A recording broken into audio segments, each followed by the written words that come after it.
আমরা দেখিয়েছি 2000 সালে ইশরাক সাহেব একটি ইলেকশন পিটিশন ফাইল করেছেন, 2020 সালে ইলেকশন পিটিশনটি ফাইল করেছেন।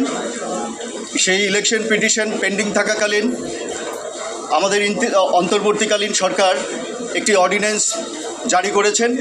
জারি করে সেই অর্ডিন্যান্সের কনসিকুয়েন্সে সকল ইলেক্টেড মেয়রকে রিমুভ করেছেন এবং নতুন করে অ্যাডমিনিস্ট্রেটর নিয়োগ করেছেন। এই সিচুয়েশনে ইশরাক সাহেবের ইলেকশন ট্রাইব্যুনাল কেসটা ইনফ্র্যাকচুয়াস হয়ে গেছে। তারপরেও উনি দুইজন ভুয়া লোক সাজিয়ে পাওয়ার অফ অ্যাটর্নি ব্যতীত দুইজন লোককে এনে ইলেকশন কেসটার প্রেয়ার সংশোধন করে উনি অবৈধ নির্বাচন, যে নির্বাচনটাকে উনি অবৈধ চাইলেন, সেই অবৈধ নির্বাচনের নির্বাচিত মেয়র হিসেবে নিজেকে ডিক্লারেশন চাইলেন। অথচ আইনে আছে 30 দিনের পরে এইরকম কোনো সংশোধন অ্যালাউ করা যায় না। বাট উনি আদালতের সাথে কলিউশন করে এই রকম রায় নিয়েছেন, সেটা আমরা মহামান্য আপিল বিভাগকে তুলে ধরেছি। এই পরিস্থিতিতে মহামান্য আপিল বিভাগ জানতে চেয়েছেন যে এই পর্যন্ত ইলেকশন কমিশন কি করেছেন বা আপনারা ইলেকশন কমিশনে গিয়েছেন কিনা।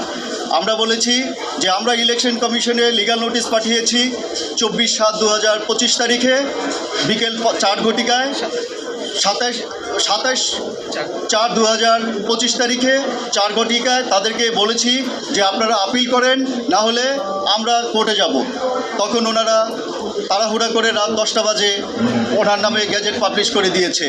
সেই জন্য আমরা আদালতে বলেছি, উভয় আদালতে বলেছি যে নির্বাচন কমিশন তাদের নিরপেক্ষতা হারিয়েছে। নির্বাচন কমিশন একটি দলের পক্ষ নিয়ে তাড়াহুড়া করে আইন মন্ত্রণালয়ের মতামত চেয়ে, কিন্তু মতামত না নিয়ে আমাদের লিগ্যাল নোটিশ পাওয়ার পরে তাড়াহুড়া করে এই গ্যাজেটটা পাবলিশ করে দিয়েছেন। তারপরে মাননীয় আদালত গতকাল আমাদের শুনানি মুলতবি করে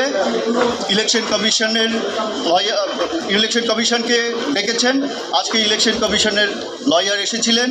ওনাদেরকে প্রথমে আদালত জিজ্ঞেস করেছেন যে আর্টিকেল 180 অফ দ্য কনস্টিটিউশনে আপনাদের যেই সাংবিধানিক দায়িত্ব, আপনাদের যে ইম্পার্শিয়াল দায়িত্ব, নিরপেক্ষ দায়িত্ব, আপনারা সেটা ঠিকমতো পালন করছেন না কেন? এটা তো আমাদের একটা লিটমাস কেস। আপনারা সেই লিটমাস কেসে ব্যর্থ হচ্ছেন, তাহলে জাতির কাছে কি মেসেজ যাবে? আগামী নির্বাচন আপনারা কিভাবে করবেন? আপনারা কনস্টিটিউশনাল দায়িত্ব পালন করতে ব্যর্থ হয়েছেন। আদালত আরও বলেছে যে এত বড় বিল্ডিং করে রেখেছে কি শুধুমাত্র হাওয়া খাওয়ার জন্য নাকি? আপনাদের তো দায়িত্ব